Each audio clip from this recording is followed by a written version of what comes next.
Good evening बेटा, क्या हाल चाल भाई लोग।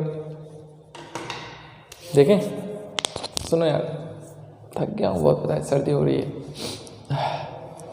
सुनो यार, बेटा अब एक चीज़ बताओ मुझे, देवियों, नालायकों, ढक्कनों, जो भी बोले, लेक्चर क्यों नहीं देख रहे हो? टाइम से लेक्चर देखो। मैं बाद में बता रहा हूँ, मैं सारे लेक्चर बंद कर दूँगा, है ना, प्राइवेट कर दूँगा, तो फिर आप लोग देख भी नहीं पाओगे, ठीक है। और कुछ बच्चे जो भी बाद में मुझे ना जा करके मुझसे बोलते हैं कि सर ओपन कर दो, और मैं अभी करके दे रहा हूँ फ़िलहाल, आगे नहीं दूँगा, ठीक है। ध्यान रखना इस चीज़ का, और कंटिन्यूटी में लेक्चर्स देखते रहो रेगुलर। दूसरी चीज़, अब आते बेटा अपन ऑप्टिक्स चल रहा था हमारा। ऑप्टिक्स में ज्योमेट्रिकल ऑप्टिक्स हमने पूरा कंप्लीट कर लिया था, है ना। रे ऑप्टिक्स वाला पार्ट पूरा हमारा कंप्लीट हो चुका है। मैंने अच्छे क्वेश्चंस भी करवा दिए हैं आपको थोड़े बहुत, लेकिन अभी बहुत सारे क्वेश्चंस बाकी हैं आईआईटी लेवल वगैरह के हिसाब से, है ना। तो मैं और प्रैक्टिस करवाऊंगा आपको, बट बेटा इतना सफिशिएंट था मेरे लिए कि मतलब मैं अपना सारे कॉन्सेप्ट्स बता करके कवर कर दिया हूँ कि मतलब इतने पे हम रुक सकते हैं अभी। तो मैं अभी रुक रहा हूँ फ़िलहाल, है ना। मतलब ऑलमोस्ट मेरा चैप्टर एंड हो चुका है, बट मैं अभी रुक रहा हूँ, इसलिए बोल रहा हूँ कि मैं अभी और क्वेश्चंस करवाऊंगा तुम्हें उस पर, है ना। बट वो आने वाले लेक्चर्स में मैं आपको दूंगा आगे जा करके। अब अपन आगे बढ़ते हैं। आज वेव ऑप्टिक्स पे जाना चाह रहा था मैं, क्योंकि वेव ऑप्टिक्स लगे हाथ तो ख़त्म हो जाता है, बट जोसेफ वालों का कुछ बच्चों का पेपर है, उनको ये चैप्टर्स आ रहे हैं, इलेक्ट्रोमैग्नेटिक इंडक्शन और एसी, है ना। तो मैंने सोचा कि ये कंप्लीट करवा देते हैं, वो ख़त्म कर देते हैं इस चीज़ को, ठीक है। चलिए, तो आज हम लोग स्टार्ट कर रहे हैं बेटा इलेक्ट्रोमैग्नेटिक इंडक्शन। अब इलेक्ट्रोमैग्नेटिक इंडक्शन होता क्या है, तो ध्यान से समझना, आपको समझाते हैं। आपने मैग्नेटिक इफेक्ट ऑफ करंट वाला चैप्टर पढ़ा था ना, है ना। हमने देखा था, हम लोग क्या बोलते थे मैग्नेटिक इफेक्ट ऑफ करंट में, हमने बोला था वहाँ पे क्या थी, मैं एक वायर में से करंट फ्लो करवाता था। ध्यान रखिएगा कि एक वायर में से हमने करंट को फ्लो करवाया था, तो सर उसने उसके अराउंड एक मैग्नेटिक फील्ड बना के दिया था मुझे। मतलब यदि मैं करंट फ्लो करवाता था तो मैग्नेटिक फील्ड प्रोड्यूस होता था। मतलब यदि मैं इलेक्ट्रिकल इफेक्ट दे रहा था उसे, इलेक्ट्रिकल इफेक्ट, क्योंकि करंट की बात कर रहे हैं, तो वो मुझे उसका मैग्नेटिक इफेक्ट निकाल के देता था। तो इलेक्ट्रिकल इफेक्ट आप देते थे और मैग्नेटिक इफेक्ट वो आपको देता था, है ना। तो हम लोग यही चीज़ समझाना चाह रहे हैं बेटा कि यदि मान लीजिए मैं बोलता हूँ कि एक वायर में से करंट फ्लो करवा रहा हूँ, तो उसके अराउंड जो मैग्नेटिक फील्ड बन रहा है वो किस टाइप से बनेगा, तो वो चीज़ें जो डिस्कस करनी है उसको हमको यहाँ समझना है। आप ध्यान से देखिएगा एक चीज़, वहाँ पर हमने करंट के कारण से मैग्नेटिक फील्ड पढ़ा था, ये चैप्टर जस्ट इसका अपोजिट है। मतलब यहाँ पर हम क्या करेंगे पता है, हम लोग मैग्नेटिक फील्ड उसे देंगे, और मैग्नेटिक फील्ड नहीं, एक्चुअल में मैग्नेटिक फील्ड में हम चेंजेस करेंगे, और मैग्नेटिक फील्ड में जो चेंजेस होना वो मुझे करंट प्रोड्यूस करके देगा, मतलब इलेक्ट्रिक इफेक्ट निकाल करके देगा। मतलब हम लोगों ने वहाँ पर क्या किया था, इलेक्ट्रिक इफेक्ट दिया था और मैग्नेटिक इफेक्ट हमें मिला था। यहाँ पर हम मैग्नेटिक इफेक्ट कहीं ना कहीं हम उसे दे रहे होंगे और हमें अब इलेक्ट्रिकल इफेक्ट मिलेगा, ठीक।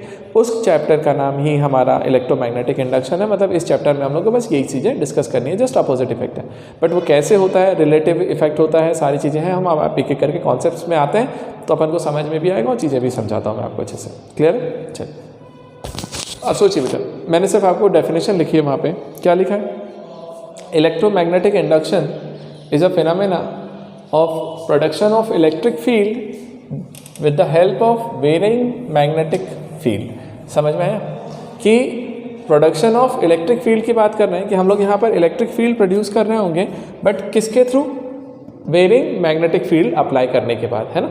तो हमें जो इफेक्ट्स मिलेगा उसको हम लोग क्या बोलते हैं, इलेक्ट्रोमैग्नेटिक इंडक्शन। अब आ जाइए बेटा, अब इस चैप्टर में चलते हैं हम लोग। इलेक्ट्रोमैग्नेटिक इंडक्शन में ये तो सिंपल डेफिनेशन था, आपको मैंने समझा दिया। जो फर्स्ट कॉन्सेप्ट यहाँ से निकल के आएगा, जिसके बेसिस पे हम आगे डील करने वाले हैं, वो है flux, magnetic flux. Magnetic flux मुझे समझ में आएगा तब जा करके मैं वहाँ पे आगे बढ़ूँगा और मैं फैराडेज लॉ और सारी चीज़ों को लेकर के आऊँगा। तो बेटा सबसे फर्स्ट टॉपिक जो हम लोग डिस्कस कर रहे हैं वो है हमारा मैग्नेटिक फ्लक्स। अब मैग्नेटिक फ्लक्स समझ लीजिए, मैग्नेटिक फ्लक्स के बाद फिर हम लोग चलेंगे, और मैग्नेटिक फ्लक्स के बाद में फिर अपन फैराडेज लॉ वगैरह पे आएंगे। आ जाए, मैग्नेटिक फ्लक्स हमारा टॉपिक स्टार्ट करते हैं।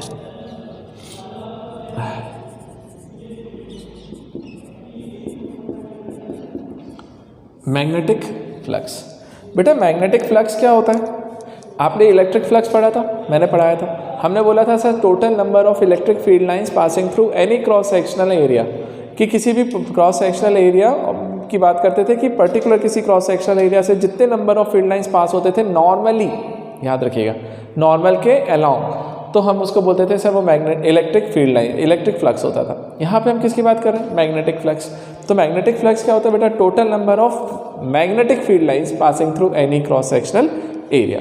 जैसे देखो बेटा ध्यान से, नॉर्मली बात कर रहा हूँ, क्रॉस सेक्शनल एरिया मतलब नॉर्मल की बात हो रही है। देखो ध्यान से, ऐसे सपोज करिए बेटा, मैंने बोला एक सरफेस हमने ऐसा कुछ लिया और यहाँ पर हमने एक मैग्नेट लगाया नॉर्थ पोल और इधर हमने एक मैग्नेट लगाया ये साउथ पोल। तो एक तरफ नॉर्थ एक तरफ साउथ और नॉर्थ टू साउथ कुछ फील्ड लाइंस निकल रही होंगी, है ना। अब जरा सुनिए मेरी बात ध्यान से, हटा देते हैं इसे, आपको समझ जाइएगा, ठीक। अब हमने क्या बोला सर, यहाँ से कुछ फील्ड लाइंस निकली होंगी और आगे जा करके साउथ पे कहीं ना कहीं एंड होंगी। मान लीजिए मैं एक पोर्शन की बात करता हूँ, सपोज करिए ये लाइन, ये इस डायरेक्शन में मैग्नेटिक फील्ड लाइंस निकली है। याद है ना, मैग्नेटिक फील्ड लाइंस हमने पढ़ा हुआ है कि मैग्नेटिक फील्ड लाइंस क्या होती हैं, किस टाइप से, हमने क्लास में डिस्कस किया हुआ है इसे। अब जो मैग्नेटिक फील्ड लाइंस यहाँ से निकल रही है बेटा, तो हम लोगों को क्या करना है, मैंने क्या बोला आपको, डिफाइन कैसे किया है इस चीज़ को कि sir total number of magnetic field lines passing through any cross sectional area. तो मैंने बोला मान ले बेटा, मैंने यहाँ पर एक छोटा सा एक स्मॉल एरिया लिया और इस स्मॉल एरिया को हमने क्या बोला सर, ये कि मान लीजिए ये क्या है, ds है ना, ds बेटा टोटल सरफेस एरिया हमने क्या बोला, s। तो हम लोग ये बोल रहे हैं कि सर इस पूरे सरफेस एरिया से, कंप्लीट सरफेस से जितनी फील्ड लाइंस बाहर निकल के आ रही होंगी, जैसे सपोज करो ये पूरा हाँ ये ऐसा बना हुआ है ऐसा, अब इस सब से जितनी भी फील्ड लाइंस निकल रही होंगी ना नॉर्मली, उन सबको काउंट करूँगा और जितने भी नंबर आएंगे वो हमारा क्या हो जाएगा, मैग्नेटिक फ्लक्स। तो मैग्नेटिक फ्लक्स क्या होता है, total number of field lines passing through any cross sectional area. तो मैंने बोला इसमें से निकली। अब देखो यहाँ से मैंने बोला कि ये जो डायरेक्शन है ये किसका डायरेक्शन है, मैग्नेटिक फील्ड का, क्योंकि magnetic field N to S जाती है, इधर जा रही होगी और यहाँ पे हमने B बना के रखा, ठीक है।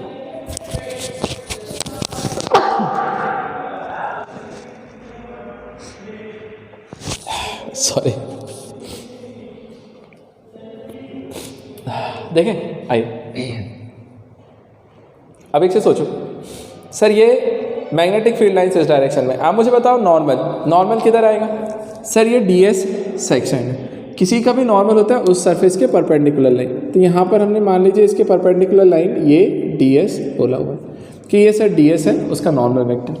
अब हमने बोला कि मान लीजिए बेटा ds वेक्टर इधर है, b इस डायरेक्शन में जा रहा है, इनके बीच में कुछ एंगल होगा थीटा, है ना। अब सोचिए एक चीज़ सोच रहा, आपसे मैंने बोला कि यार मुझे बताना कि यहाँ पर टोटल फील्ड लाइंस कितनी हो रही होंगी पास, एक से रुकना है,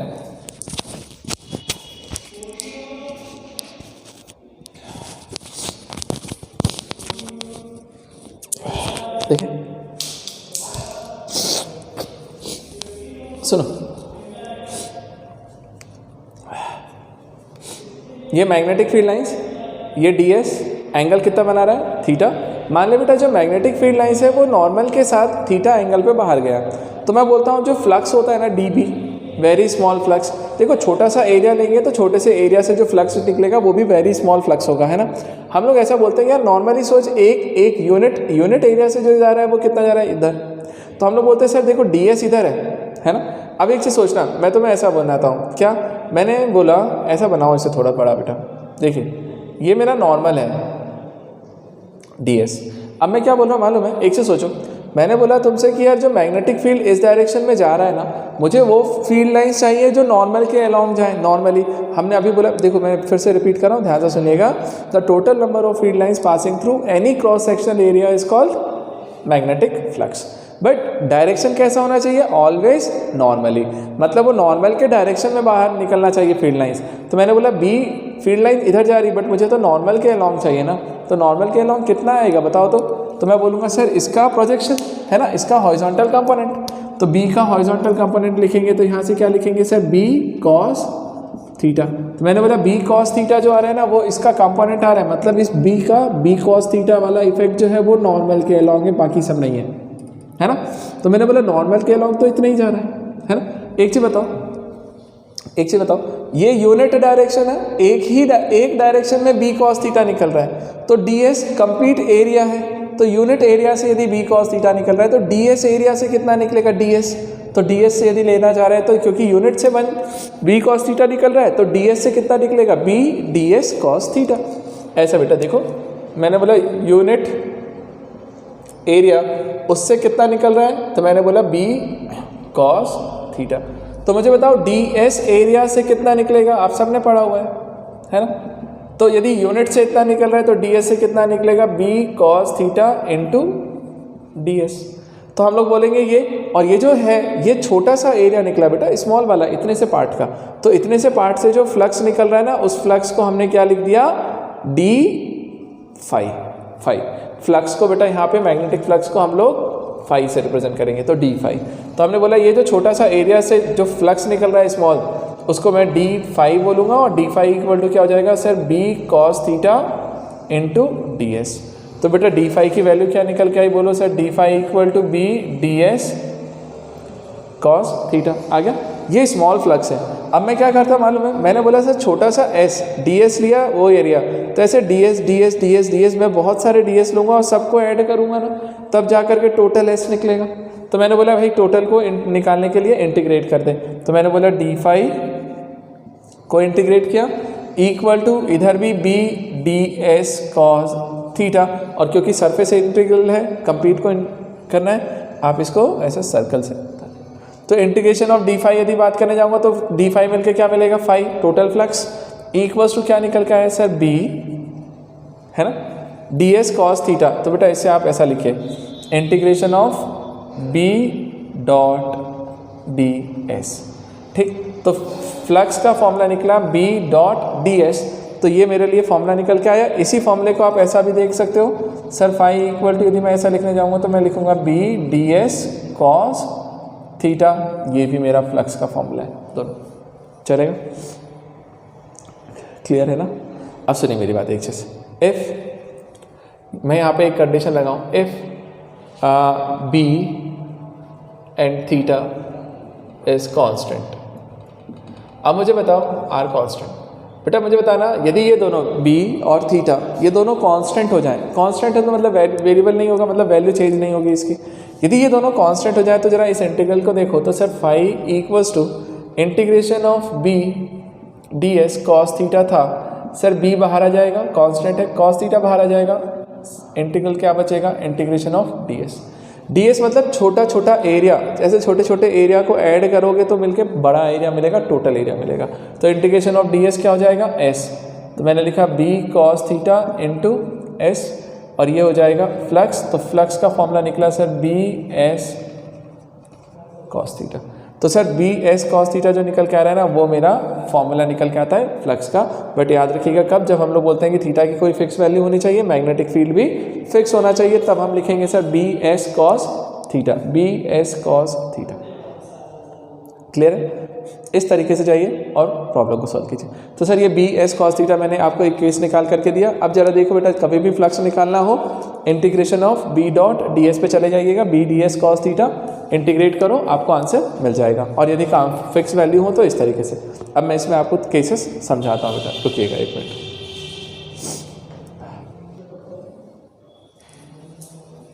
चलिए अब देखिए बेटा, अब इसमें अपन कुछ केसेस बताते हैं कि सर फ्लक्स यदि मैं बी एस कॉस थीटा लिख रहा हूँ तो और क्या क्या पॉसिबिलिटी होती है कि कब फ्लक्स मेरा मैक्सिमम होगा, कब मिनिमम होगा, किस तरीके से, है ना। आइए देखिए अब जरा कुछ केसेस देखते हैं और समझते हैं बेटा, इसे देखना एक बार।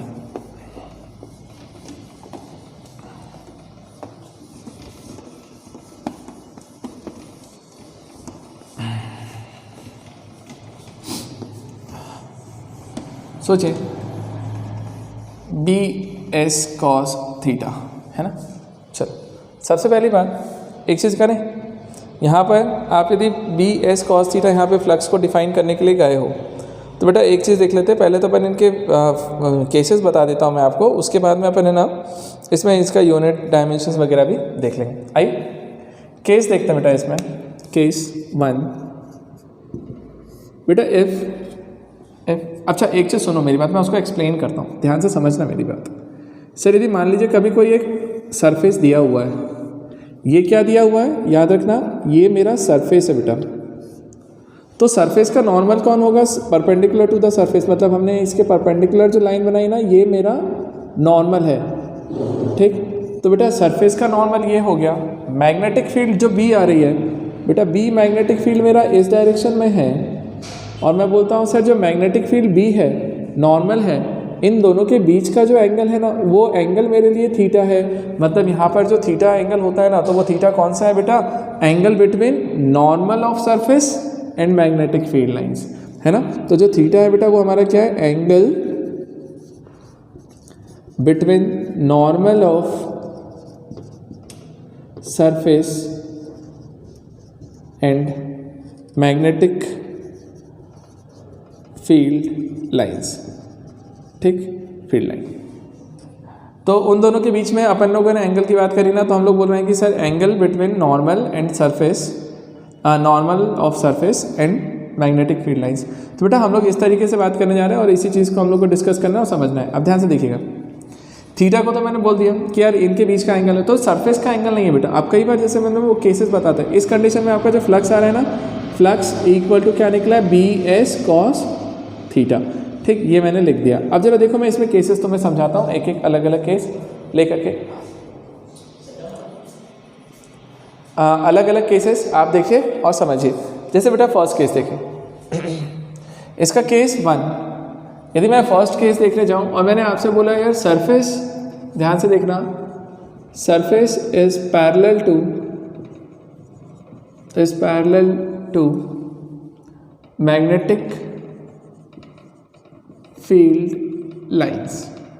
अब मीनिंग समझिएगा, surface is parallel to magnetic field lines. अब हम लोग क्या समझ जाते हैं मालूम है, यार सर उसने सरफेस बोला है मैग्नेटिक फील्ड लाइंस के पैरेलल है, तो पैरेलल का मतलब एंगल 0 डिग्री है। तो आप लोग क्या करते हो सर, इसमें एंगल को 0 करोगे और आंसर निकाल लोगे फ्लक्स, और फ्लक्स की वैल्यू क्या आ जाएगी, बी एस, जो कि मैक्सिमम हो गई।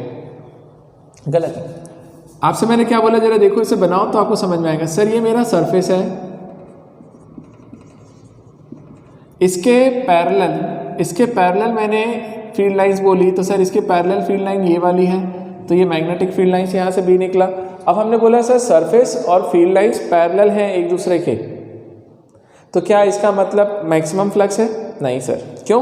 क्योंकि एंगल जो होता है ना थीटा एक्चुअल में एंगल है बेटा नॉर्मल, ये नॉर्मल है और इस नॉर्मल और बी के बीच का, और नॉर्मल और बी के बीच में जो एंगल बना है ना, वो एंगल मेरे लिए कितना आ रहा है, 90 डिग्री। तो बेटा angle between normal and B जो है वो मेरे पास 90 डिग्री है, तो मैं बोल रहा हूँ सर इनके बीच में एंगल 90 डिग्री बन रहा है।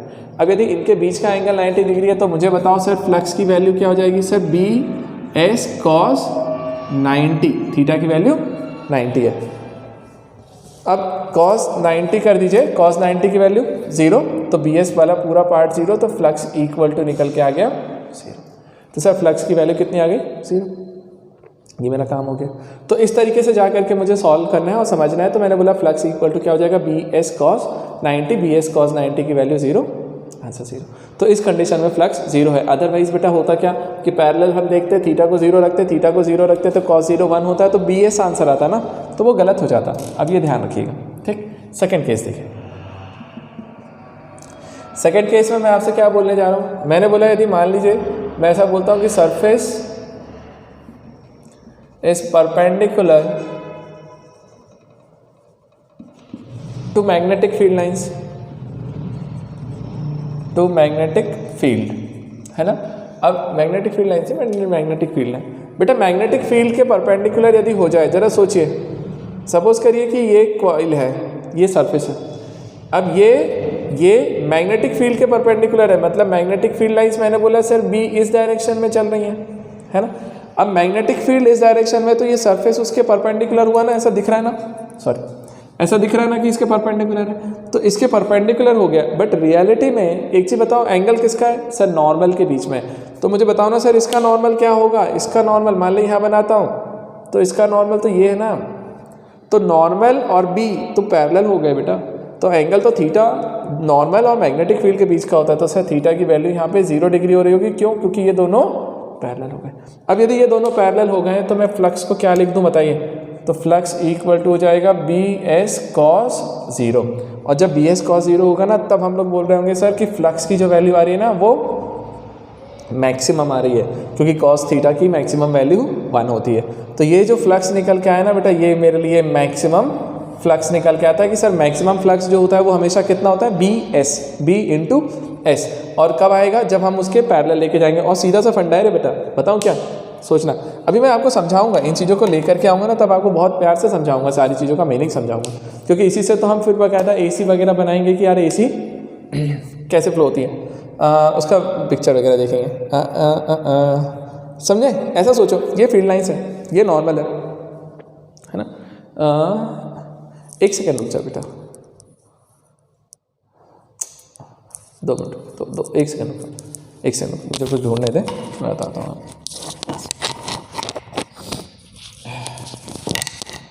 इसका मीनिंग।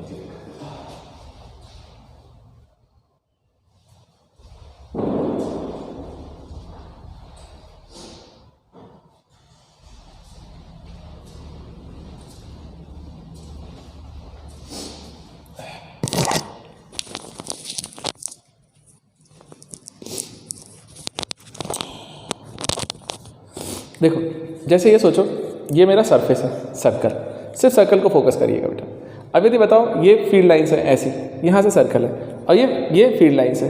अब जरा सोचो, यदि मैं इसका नॉर्मल ये है, नॉर्मल के पैरेलल मतलब उसी की डायरेक्शन, नॉर्मल के डायरेक्शन में फील्ड लाइन्स निकालूँ, मतलब यहाँ से फील्ड लाइन्स चल रही हैं ऐसी, और ये इसको क्रॉस करके निकलने वाली है बाहर।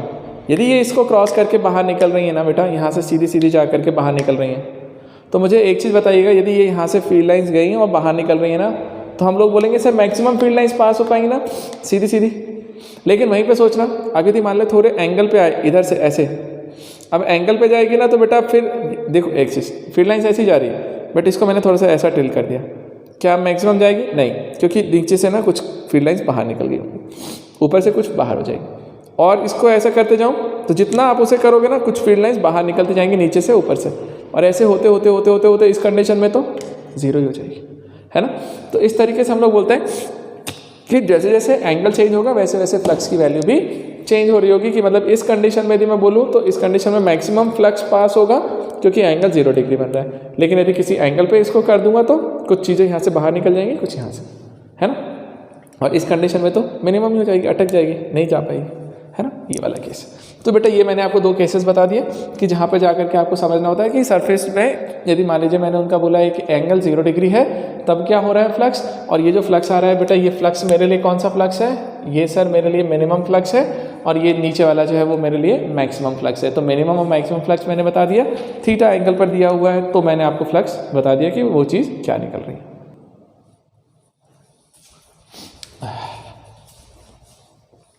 देखिए बेटा, अब और चीज़ों पे चलते हैं और कंडीशन समझते हैं, है ना।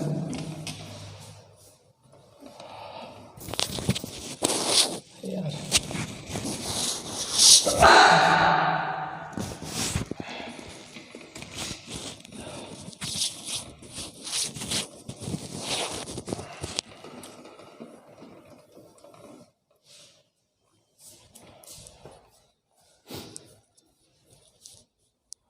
हो गई सर्दी मेरे को।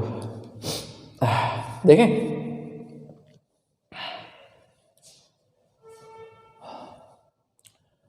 क्या बोल रहा था, सुनो।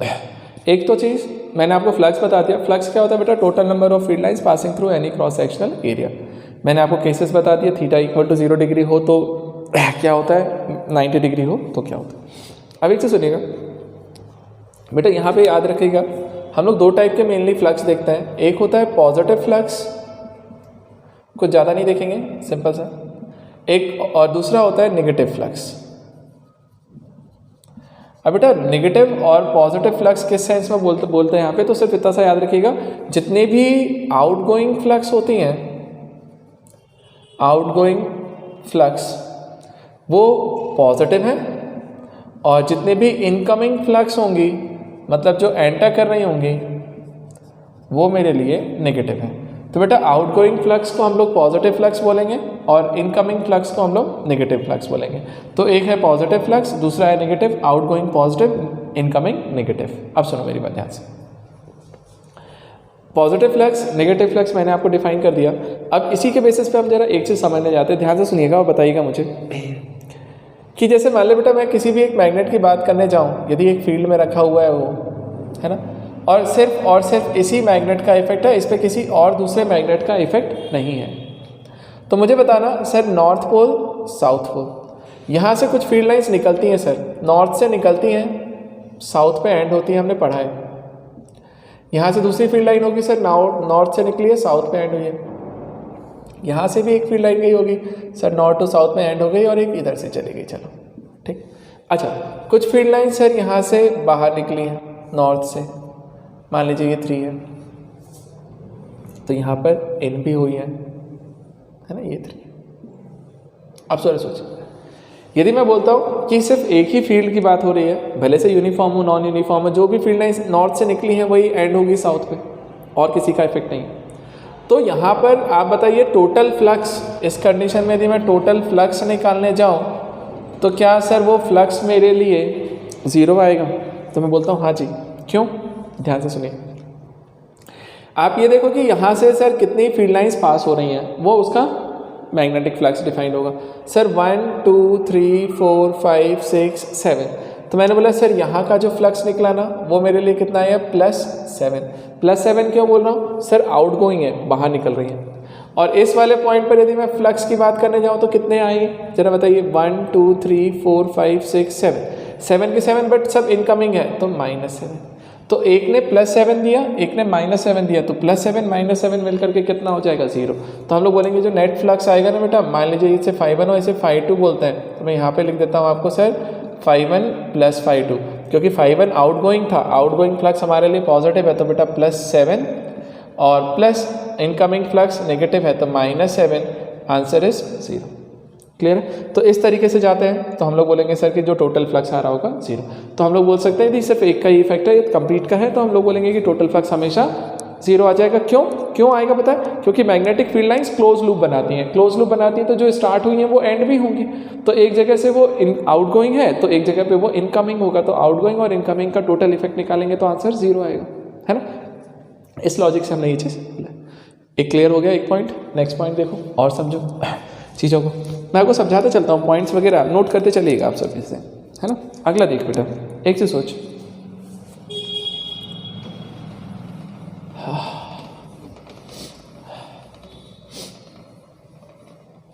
हम तो गए हो भाई, देखें भाई निपट गया मैं, देखें बेटा फ्लक्स का फॉर्मूला बोल BS cos थीटा, यहाँ से या फिर हम ऐसा लिख देते हैं ना, ∅ = BDS cos थीटा, ऐसा है।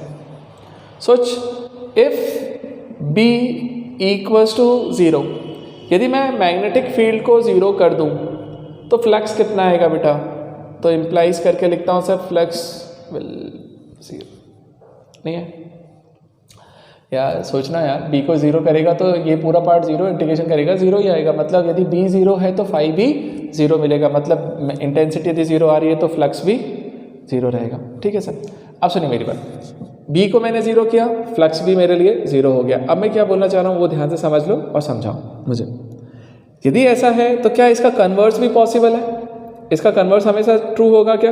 कन्वर्स बोलने का मतलब क्या ये तो ट्रू था, मैं सिंपल जो बोल रहा हूँ उसका मीनिंग ये है कि यदि मैं बोलूँ कहीं पर कि सर फ्लक्स 0 है, फ्लक्स 0 है, तो क्या इसका मीनिंग भी यही होगा कि B की वैल्यू भी 0 होगी, मतलब मैग्नेटिक फील्ड भी 0 होगा।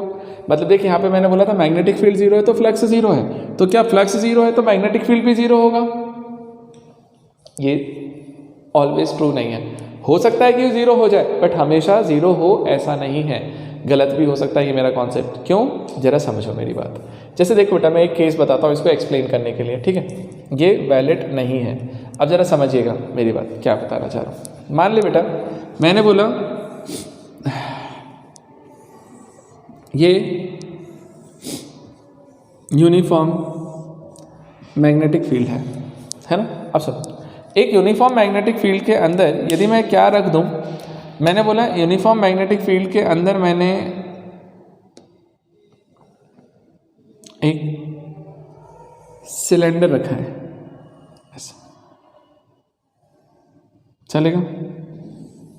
सुनो, ये सिलेंडर है और अब मैं इसका रेडियस क्या बोलता हूँ सर, मैंने बोला इसका रेडियस मेरे लिए r है, तो मैंने रेडियस r बोल दिया। अब जरा बताना मेरी बात बेटा ध्यान से, यदि मैं रेडियस r बोलता हूँ और इस तरीके से मैंने यहाँ पे रखा हुआ है, अब फील्ड लाइंस ऐसी चल रही हैं पैरेलल। अब सर सोचना एक चीज़, सर कौन कौन से सरफेस से फील्ड लाइंस चलेंगी, तो मैंने बोला भैया यहाँ से, तो यहाँ से कुछ फील्ड लाइंस होंगी जो यहाँ से एंटर भी कर रही हैं, और यही फील्ड लाइंस जो है बेटा भाई यहाँ से बाहर जा कर के निकल भी रही हैं इधर, है ना, बाहर भी जा रही हैं। तो दोनों चीज़ें हैं यहाँ पे। अब जरा सुनना मेरी बात, ध्यान से देखना, क्या इस सरफेस से फील्ड लाइंस पास होगी, तो मेरा आंसर है नहीं। क्यों नहीं मालूम, क्योंकि यहाँ पर यदि नॉर्मल बनाने जाऊँ ना कोई सा भी, ये सरफेस के परपेंडिकुलर, तो नॉर्मल देख और मैग्नेटिक फील्ड लाइन देख, दोनों के बीच में 90 बन रहा है, तो cos 90 0, तो फ्लक्स 0।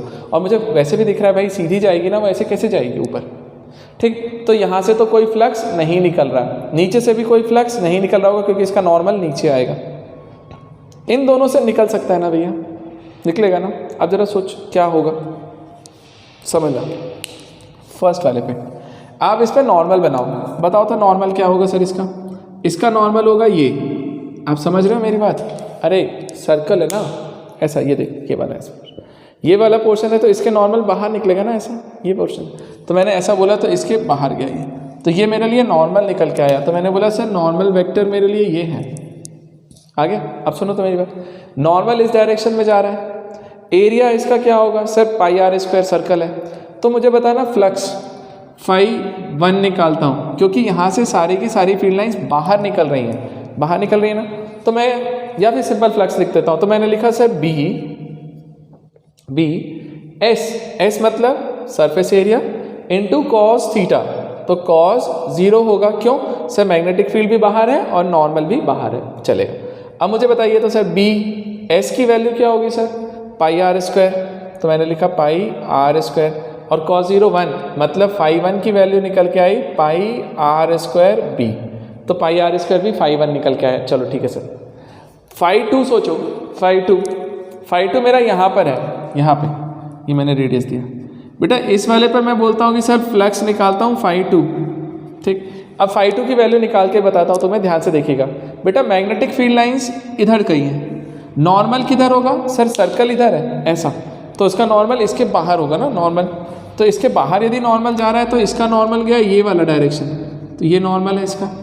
अब सोच बेटा, नॉर्मल इधर जा रहा है, मैग्नेटिक फील्ड लाइंस उसके अपोजिट जा रही हैं, तो यहाँ से यदि तुम φ2 निकालने जाओगे ना, तो सर φ2 की वैल्यू आ जाएगी बी एस कॉस थीटा के प्लेस पे 180 डिग्री, माइनस मत भूल जाओ, बस 180 लिखते क्योंकि दोनों अपोजिट जा रहे हैं, तो cos 180 -1, तो माइनस बी और एस की जगह पाई आर स्क्वायर, तो minus pi r square B, ये φ2। और देखो बेटा यही चीज़ तो हम बोल रहे थे ना आपसे कि इनकमिंग होगा तो वहाँ पे नेगेटिव फ्लक्स, क्योंकि 180 डिग्री का एंगल बनता है, आउटगोइंग है तो पॉजिटिव फ्लक्स क्योंकि वो 0 डिग्री का एंगल बनाएगा। तो ठीक है भैया, मैंने बना दिया φ1 और φ2। अब जरा सोच, मैंने यदि φ1 और φ2 आपके दोनों फ्लक्स लिख दिए तो टोटल फ्लक्स निकालो सर, फाई टोटल वो आ जाएगा φ1 प्लस φ2, दोनों का सम है। φ1 कितना आ रहा है, pi r square B, plus φ2 कितना आ रहा है, minus pi r square B, दोनों को सॉल्व करोगे ऐड करोगे 0, तो देखो टोटल फ्लक्स 0 आ गया। सर फ्लक्स 0 आ रहा है, लेकिन क्या इसका मतलब मैग्नेटिक फील्ड भी 0 था, नहीं, मैग्नेटिक फील्ड तो बाकायदा चल रहा था, मैग्नेटिक फील्ड के होने के बाद भी फ्लक्स की वैल्यू 0 आ गई, मतलब इसका जो कन्वर्स वाला स्टेटमेंट है बेटा वो ट्रू नहीं है ऑलवेज, है ना।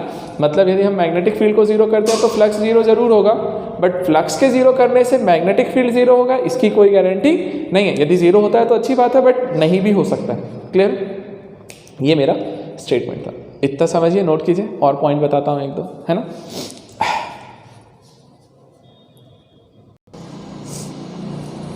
देखिए, है ना, ये एक्सप्लेन हो गया।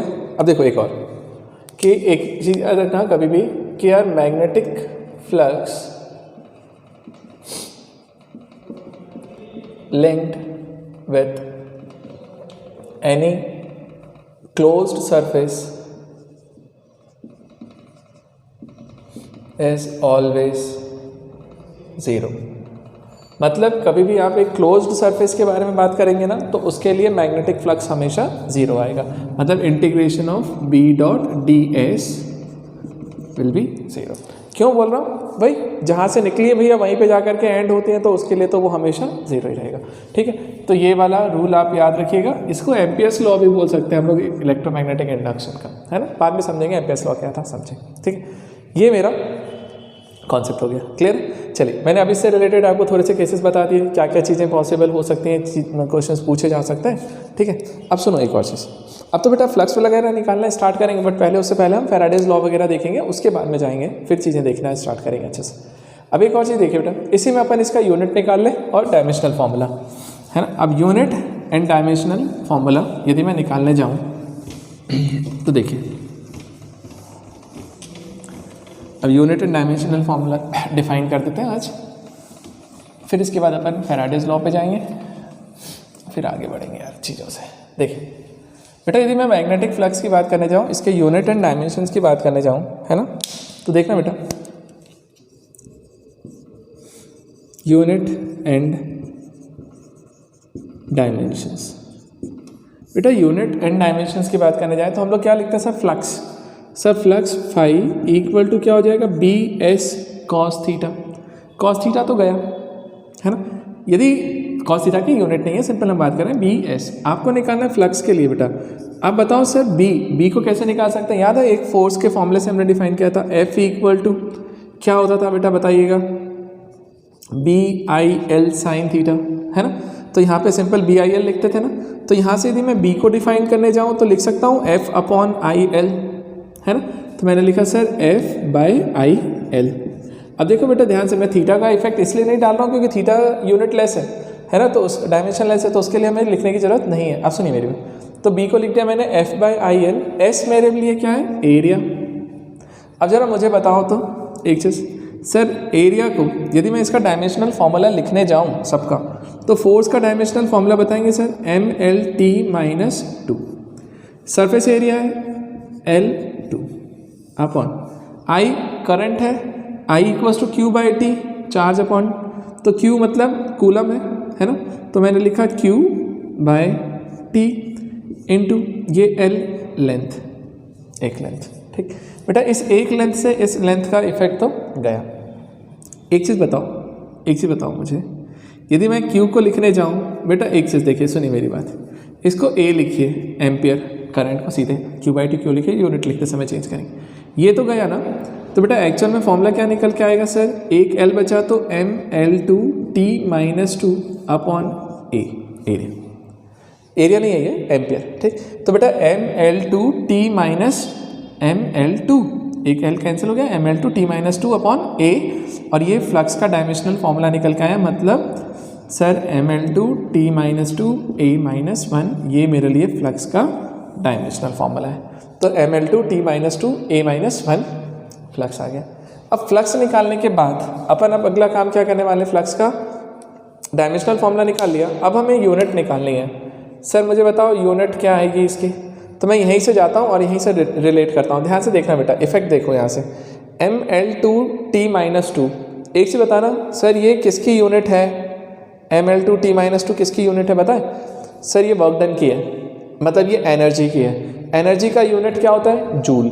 मतलब मैं सिंपली यदि बोलने जाऊँ तो फ्लक्स के लिए डिफाइन कर सकता हूँ कि सर ये मेरे लिए जूल हो गया होगा, हाँ जी, पर एम्पियर, जूल पर एम्पियर बोल सकता हूँ, या फिर एक यूनिट ये डिफाइन किया मैंने, इसी चीज़ को मैं और दूसरे तरीके से लिखता सर, ये मैं लिख देता हूँ जूल पर। एम्पियर को क्या लिख सकते हो बेटा, एम्पियर करंट है ना, करंट को क्या लिख सकते हैं, चार्ज अपॉन टाइम, तो क्यू बाई टी, मतलब मैं लिख सकता हूँ इसे सर कूलम पर सेकेंड, और कूलम पर सेकेंड लिखता हूँ तो मैं ऐसे लिख सकता हूँ ना सर यहाँ से जूल सेकेंड पर